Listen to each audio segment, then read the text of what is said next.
Can you believe it?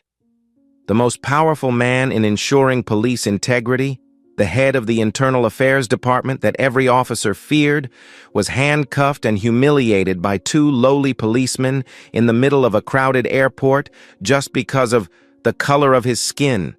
Yes, you heard it right. The IA director, the one who could decide their careers, was treated like a petty criminal. This story will expose the true face of prejudice, of stupid abuse of power, and of the fate of justice. If the person handcuffed that day was not the director of IA, would the truth have been buried? Would the other two have paid the price? Listen to this shocking story to the end, to see justice being served, even though it is a bit late and full of irony. The fluorescent lights of Liberty International Airport cast a pale, almost impersonal glow over the bustling crowds streaming through the arrivals hall on a humid Tuesday evening. The clatter of suitcase wheels on polished tile mixed with the booming flight announcements, the multilingual laughter, and the wailing of children, creating a cacophony of reunions and farewells. For Arthur Bellwether, it was just the background noise of a long flight from the West Coast. He loosened his tie, relieved to no longer be confined to the cramped confines of the business-class cabin. At 53, with his neatly trimmed gray and pepper hair and his pressed, if slightly travel-wrinkled dark gray suit, Bellwether exuded a calm and quiet authority. But right now, all he wanted was to grab his suitcase, go home, and enjoy a quiet glass of scotch. He was no ordinary passenger. Arthur Bellwether was the city's Internal Affairs Director, the head of the agency charged with ensuring the integrity and accountability of law enforcement itself. It was a lonely, stressful position, one that made him the object of suspicion for a significant portion of the force he oversaw. But he believed in his work, and in the need for strong checks and balances to maintain public trust. Not far away, near baggage carousel number 4, Officer John Peterson and his younger colleague Kevin Doyle were on their usual patrol. Peterson, a middle-sized white man with a hard face and a permanent look of disbelief in his eyes, had been doing this job at the airport for nearly 20 years. He had seen it all, and the years had only seemed to deepen his preconceptions. Doyle, on the other hand, was in his early 30s, still a little naive, but easily swayed by his older colleague's confidence, or rather, complacency. "Another Tuesday night," Peterson grumbled, glancing around at the crowd. "Nothing interesting, just people dragging bags bigger than themselves." Doyle just smiled weakly. He was used to Peterson's complaints. "Yeah, Jack, at least it's almost the end of the shift." "It's no better at the end of the shift," Peterson muttered. He paused, squinting at the stream of people streaming out of the gate to the interior. "Look at those people. They're dressed in flashy clothes. They're loud. They just want attention." The remark was directed at no one in particular, but it carried a general distaste for anyone who didn't look like him. Doyle stayed silent, trying to pretend he hadn't heard. He knew Peterson's attitude, but he didn't have the courage or the desire to object. As long as things were quiet, he just wanted to finish his shift. Just then, the walkie-talkie strapped to Peterson's shoulder crackled. The dispatcher's voice rang out, somewhat urgent, but the information quite vague. "All units in the domestic arrivals area, attention. Report received from an anonymous source of a suspicious-looking black male in a dark suit loitering near Conveyor Belt 4. Requesting a search." Peterson's eyes flashed with a strange light, the boredom gone, replaced by a dangerous alertness. "You hear that, Kevin?" "Our area," he said, his voice tinged with excitement. "A black guy in a dark suit. Suspicious. He must be up to something. Let's go." Doyle felt a twinge of unease at Peterson's sudden enthusiasm for such a vague report. Suspicious was too general a word. But Peterson strode ahead, his right hand resting lightly on his belt, where his pistol and handcuffs were securely fastened. Doyle sighed and hurried after him. Arthur Bellwether had just located his baggage carousel, number 4. He stood a few feet away, pulling out his phone to check for messages from his wife. He was completely unaware that he was the target of unwanted attention. His dark gray suit, under the airport lights, could be considered dark, and for someone like Peterson, his skin color was enough to make him the subject.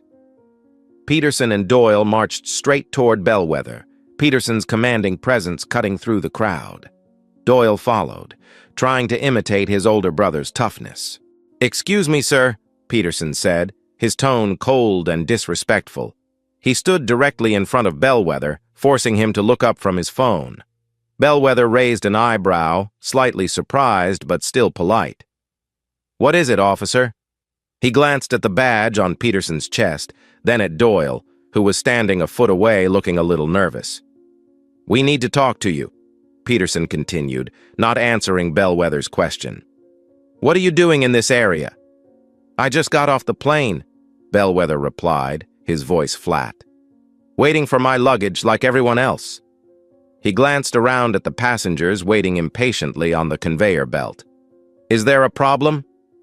"Show me your identification," Peterson ordered, his tone becoming increasingly patronizing.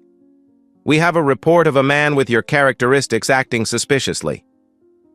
Bellwether was starting to feel uneasy. Suspicious behavior? He was just waiting for his luggage. The prejudice behind the officer's words was so obvious it was almost tangible. "What suspicious behavior, officer?" "I'm just standing here," he said, trying to keep his voice calm but with a hint of edge. He took out his wallet anyway, pulled out his driver's license and handed it to Peterson. Peterson took the license, glanced at the photo and the name Arthur Bellwether, then stared at him, his expression unchanged. "Where are you from? Where are you going? What is the purpose of your trip?" The questions came like a machine gun. "I'm returning from a conference in Los Angeles," Bellwether replied, his patience wearing thin.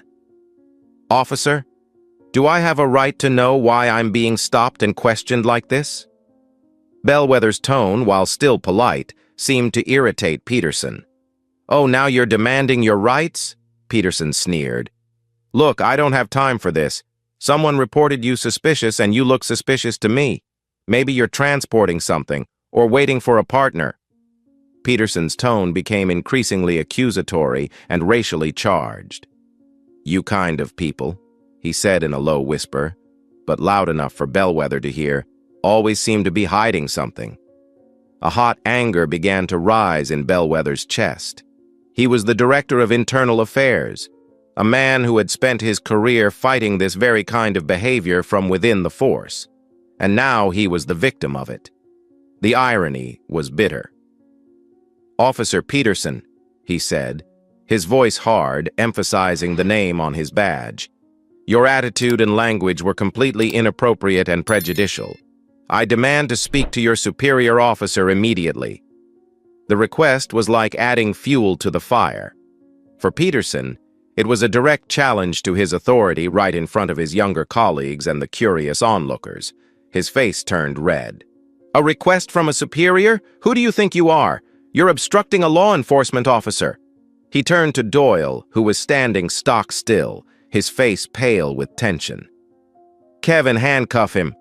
We're taking him to the station for questioning. This man is the suspect." "What?" Bellwether was stunned. "You can't do that. You have no justification. This is an unlawful detainer." He protested vigorously, but made no attempt to physically resist. He knew it would only make matters worse. Doyle hesitated for a moment, looking at Peterson and then back at Bellwether. But Peterson's sharp gaze made him hesitate. Doyle shakily pulled the handcuffs out of their holster. "Freeze!" Peterson yelled at Bellwether as Doyle approached. The cold metal clicked as the cuffs tightened around Bellwether's wrists. A sense of humiliation and powerlessness washed over him, a feeling he had often heard described by victims of abuse in his office. But experiencing it firsthand was something else entirely. He felt the eyes of those around him on him, curiosity, pity, and fear. "You have the right to remain silent," Peterson recited his Miranda rights mechanically, but his tone was one of triumph. Anything you say can and will be used against you in a court of law. Bellwether closed his eyes for a moment, trying to control the anger and frustration that was swirling around him. He knew he needed to keep a cool head, but he also knew that this was a moment he would never forget. Two police officers, the people his department was supposed to oversee, had just handcuffed him at an international airport because of the color of his skin and a frivolous tip. They began to escort him away, toward the exit where there might be a waiting police car or a makeshift security room. Bellwether walked between the two officers, his head held high despite his hands being cuffed behind his back. He couldn't let it end like this. Just then, a familiar, authoritative voice rang out from the parting crowd. "Peterson? Doyle? What's going on here?" The three men stopped. Peterson and Doyle turned, and their faces instantly changed. Standing not far away, Chief Michael Donovan was with a woman and a young girl who must have been his wife and daughter. He was dressed in plain clothes, looking as if he had just returned from a trip or had come to pick up family. His eyes were sharp, scanning from the two confused officers to the handcuffed black man. And then the sheriff's eyes fell on Arthur Bellwether's face. Surprise, then shock and disbelief were written all over his face. "Arthur? Arthur Bellwether? My God! What's going on?" Donovan strode forward, leaving his bewildered wife and children behind. He looked down at Bellwether's cuffed hands, then back at Peterson and Doyle, his voice now icy. "What the hell are you two doing? Why is the Director of Internal Affairs in handcuffs?" Peterson was struck dumb. "Director of Internal Affairs? Arthur Bellwether? The name on the driver's license?" He stammered, his face as white as a sheet. "Sir, Sheriff, we have a report." Doyle could barely stand. He was shaking, eyes wide, looking at Bellwether as if he were seeing a ghost. "Director, Bellwether," he mumbled. "Report what?" Donovan roared, anger clear in his voice. "You two just arrested the head of this very police department's oversight agency right here at the airport. On what basis? I want to know right now." Panic gripped Peterson and Doyle. Visions of their careers, of their futures, flashed before their eyes. Peterson, who had been so cocky and arrogant a moment ago, now trembled as he searched for the handcuff keys. "Oh my God! Chief! Chief! It's a terrible mistake. A terrible misunderstanding," he stammered, his hands shaking so much he could barely get the key into the handcuff lock. Doyle also apologized profusely, his voice choked up. "We're sorry, Director, really sorry. We didn't know. It's just that report. It said—" "Shut up!" Donovan interrupted, his voice full of authority. He turned to Bellwether, who remained stern despite the deep marks on his wrists from the release of the handcuffs.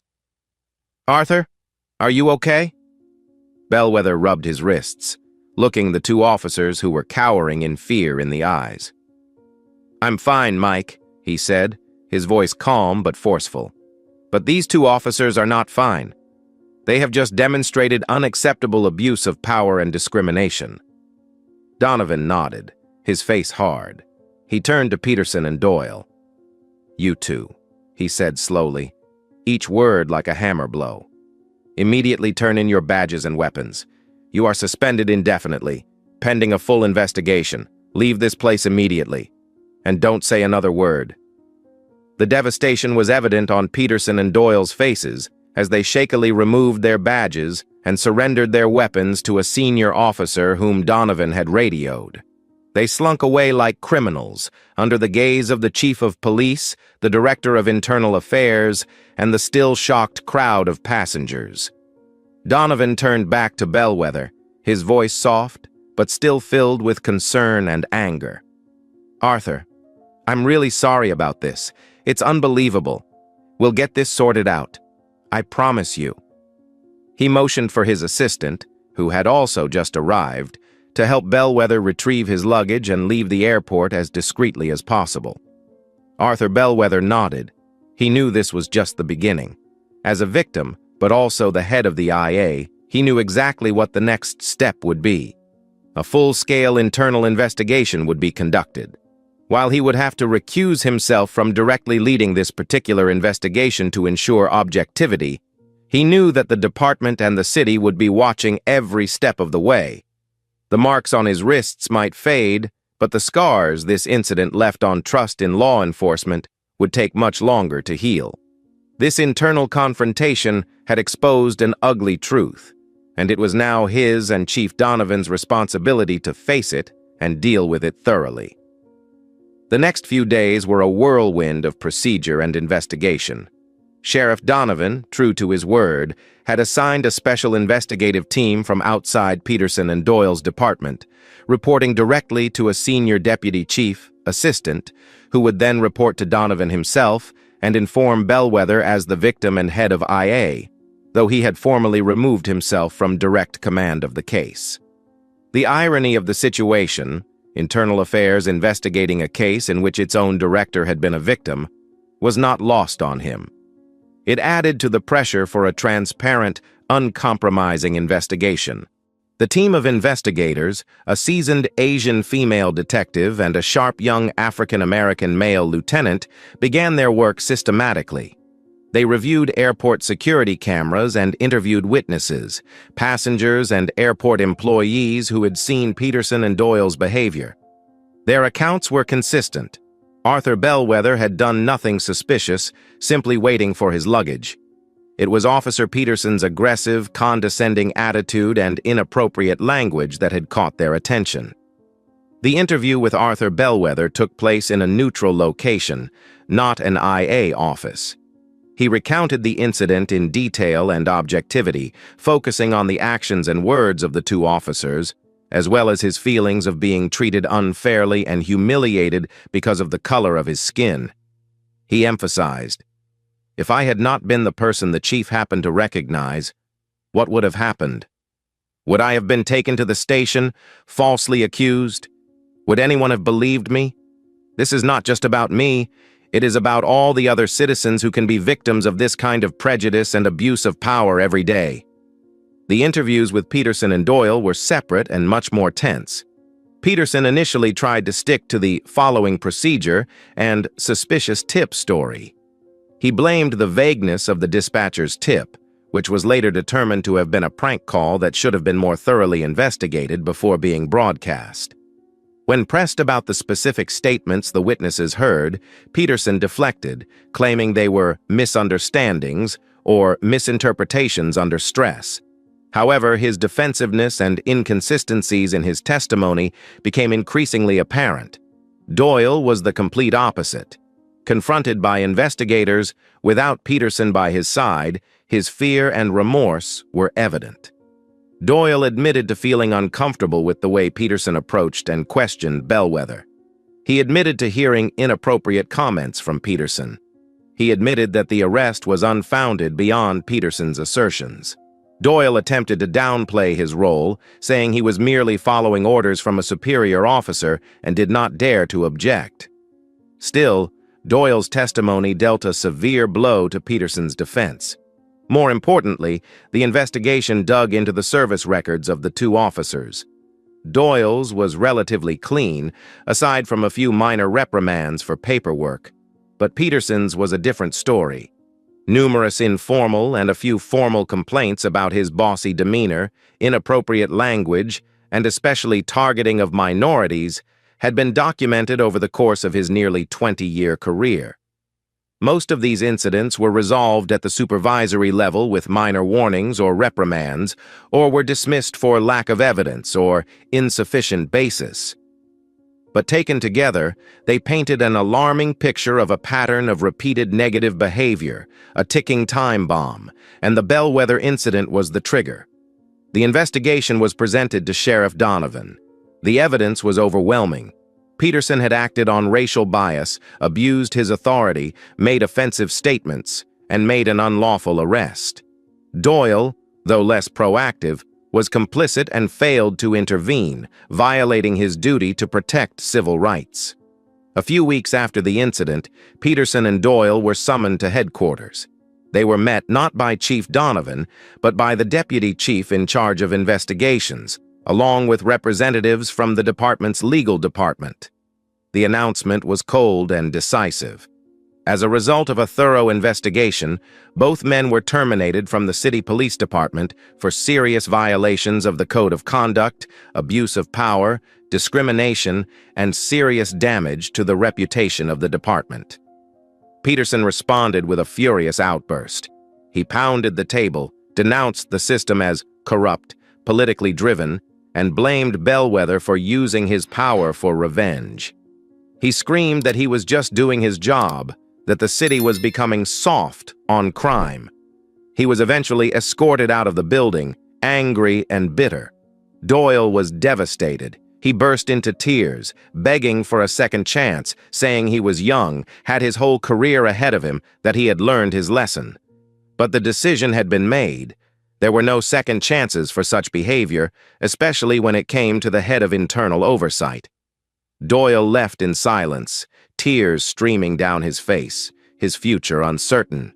But the story doesn't end there. Given the seriousness of the case and the status of the victim, the district attorney's office stepped in. After reviewing the IA's investigative file, they decided to file criminal charges against Peterson and Doyle, including unlawful detention and, more importantly, violation of civil rights under color of law, a serious federal charge often used in police abuse cases involving discrimination. The trial, which took place a few months later, attracted a great deal of media and public attention. The courtroom was packed. Arthur Bellwether, this time appearing as the prosecution's star witness, told his story again. His voice was calm and composed, but he could not hide his emotion as he described the moment he was handcuffed and the feeling of being stripped of his dignity because of the color of his skin. "I do not stand here today for personal vengeance," he said. "I stand here for principle. I stand here for all those who have no voice, no status like me, who may have suffered and are suffering the same treatment without being heard." Sheriff Donovan also testified, confirming that he witnessed Bellwether being handcuffed and the subsequent panicked behavior of Peterson and Doyle. He also confirmed the results of the internal investigation and the decision to fire him. Witness testimony at the airport corroborated Bellwether's story. Defense attorneys for Peterson and Doyle did their best. They tried to portray Peterson as a dedicated but stressed officer who acted rashly based on false information. They tried to blame Doyle for inexperience and fear of his superiors.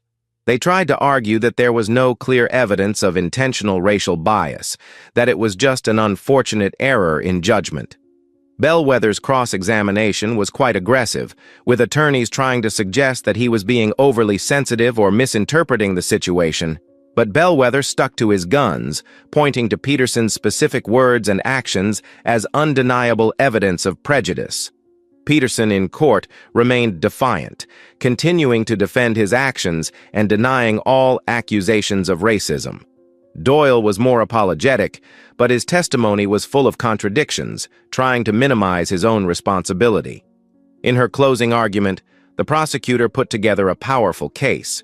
She emphasized Peterson's past behavior, the absurdity of the arrest based on a vague tip, the undeniably biased statements, and Doyle's complicity. She urged the jury to send a clear message that police abuse and racism will not be tolerated, regardless of the victim. After hours of tense deliberation, the jury returned to the courtroom. The air was thick. The foreman of the jury rose, his voice trembling as he read the verdict.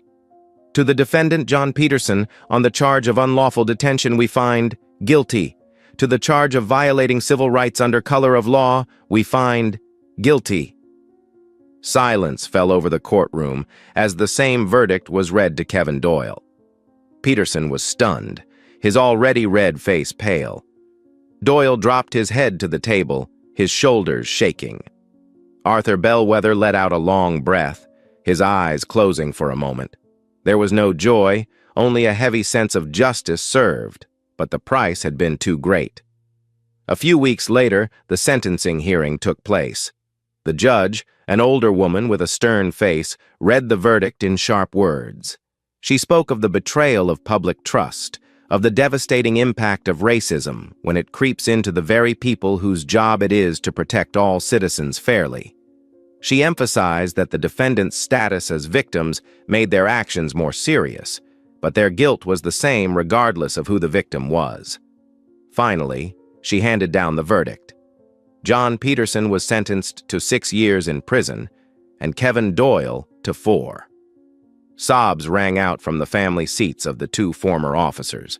Peterson and Doyle were handcuffed and led away by court officials, ending their law enforcement careers and beginning a long prison sentence. Late one evening, weeks after the verdict, Arthur Bellwether stood in his office, looking out at the glittering cityscape below. The case was officially closed legally, but its aftermath lingered. Chief Donovan had initiated a series of department-wide bias and use-of-force training sessions. Airport reporting procedures were also being reviewed.